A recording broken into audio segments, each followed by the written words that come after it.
Fala galera, meu nome é Gilberto Melo e esse é o nosso curso Doutrina de Umbanda. Continuando as nossas linhas acessórias, hoje eu quero destacar para vocês a linha do Oriente, né, que é uma das linhas também mais tradicionais e que durante muito tempo abarcou várias linhas que com o tempo se tornaram linhas à parte. Por exemplo, a linha dos ciganos, que a gente já visualizou na última aula, durante muito tempo e ainda hoje em alguns terreiros é cultuado dentro da linha do Oriente. A linha do Oriente, basicamente, ela vai se comportar toda e qualquer entidade que venha do Oriente, e aí, para nós, o Egito, que está na África, é considerado Oriente.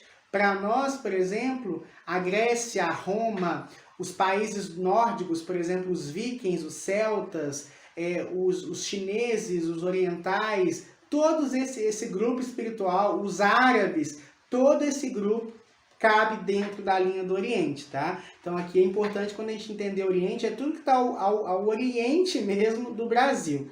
E aí é por isso que é muito amplo essa linha. É uma linha, gente, que basicamente concentra-se na nossa evolução espiritual. Enquanto a linha, todas as linhas, obviamente, concentram-se em evolução espiritual, isso é evidente.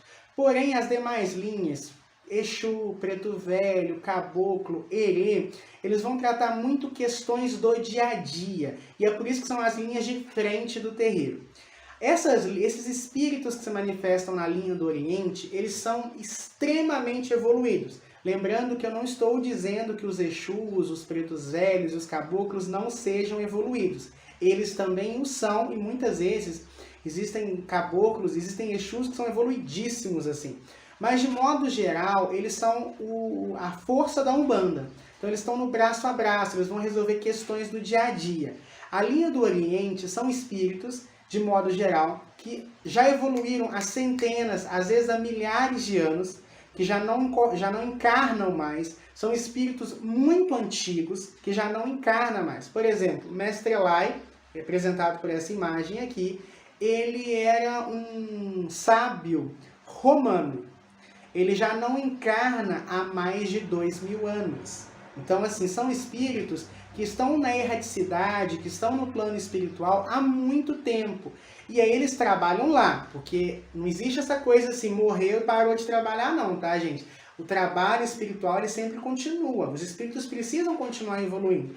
Porém, muitos espíritos chegam num patamar de evolução, a encarnação, ou seja, se tornar homem, viver as experiências humanas lhes são desnecessárias. E o corpo físico já não comporta mais a sutileza dessas almas. Então eles param de reencarnar. E eles encontraram, é claro que ao longo do tempo tiveram várias vertentes religiosas que deram essa oportunidade, mas agora, mais recentemente no Brasil, a Umbanda é uma religião que permite que esses espíritos, que já não têm mais contato direto com o plano espiritual, possam continuar o seu trabalho. Tá? Então, a linha do Oriente como um todo, elas são feitas por espíritos de extrema evolução espiritual, tá? São muito evoluídos, são muito sábios, tá? E aí eles encontram na Umbanda essa oportunidade. E é por isso que, de modo geral, o trabalho deles é mais raro e muito focado no crescimento pessoal, na autoanálise, no desenvolvimento espiritual. Até porque os espíritos que compõem pode ser um samurai, pode ser um egípcio, pode ser um romano, pode ser um celta, né? De modo geral, eles alcançaram a evolução. Então eles vão te ajudar em quê? A evoluir. E evoluir de verdade, tá? Evoluir, porque muitas vezes a gente fica na nossa falsa evolução, naquela evolução pequena, naquela evolução assim. Não, esses espíritos muitas vezes eles vêm e o seu discurso, a sua fala, os seus trabalhos quebram até uma imagem de santidade que nós fazíamos de nós mesmos.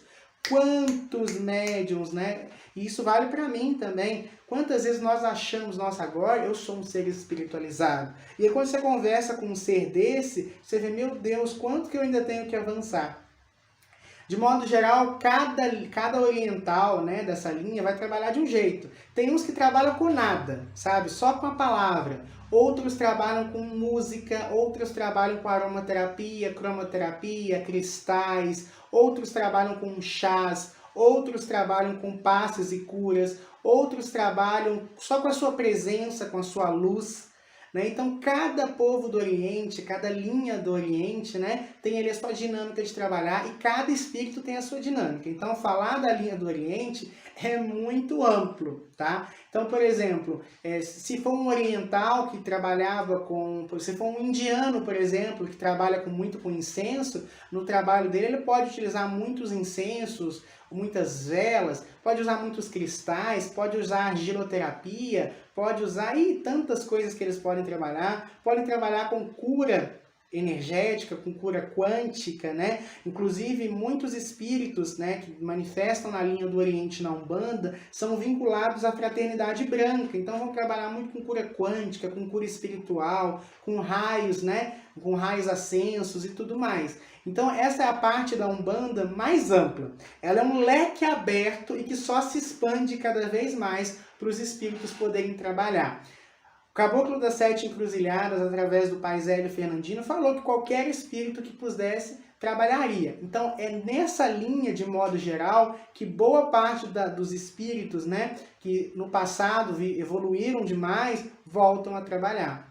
Nem todo mundo vai ter um povo do Oriente consigo, um mestre do Oriente com você, tá? Isso a gente já explicou nas linhas acessórias. E se você tiver, se sinta um privilegiado. Manifeste o máximo de vezes possível contato com essa entidade, escute, aprenda com ela. Se você tiver a oportunidade, vá conversar com o ascenso do terreiro, né? Porque isso ajuda muito. E eu sei que a palavra ascenso, espírito muito evoluído, assusta, né? Porque dá aquela ideia de ego. E não, são extremamente humildes. Uma característica dos espíritos mais evoluídos são a sua humildade. Quanto mais arrogante, quanto mais egóico, menos evoluído esse indivíduo é, menos evoluída essa criatura é. Os espíritos Mestre Jesus, por exemplo, que é o maior espírito que o planeta, né, abrigou no passado, ele lavou os pés dos seus discípulos. Olha esse gesto, olha essa humildade concentrada aí nessa atitude. E é uma humildade genuína, tá, gente? E a gente tem que entender que não é se forçar a ser humilde, é entender e naturalmente transparecer. Esse é o processo evolutivo, como ele deve acontecer, tá bom? Pessoal, por hoje é só. Espero que vocês tenham gostado dessa aula, tá? Ó, lembrando que eles podem ser indianos, budistas, vikings, celtas, eles podem ser taoístas, shintoístas, eles podem ser...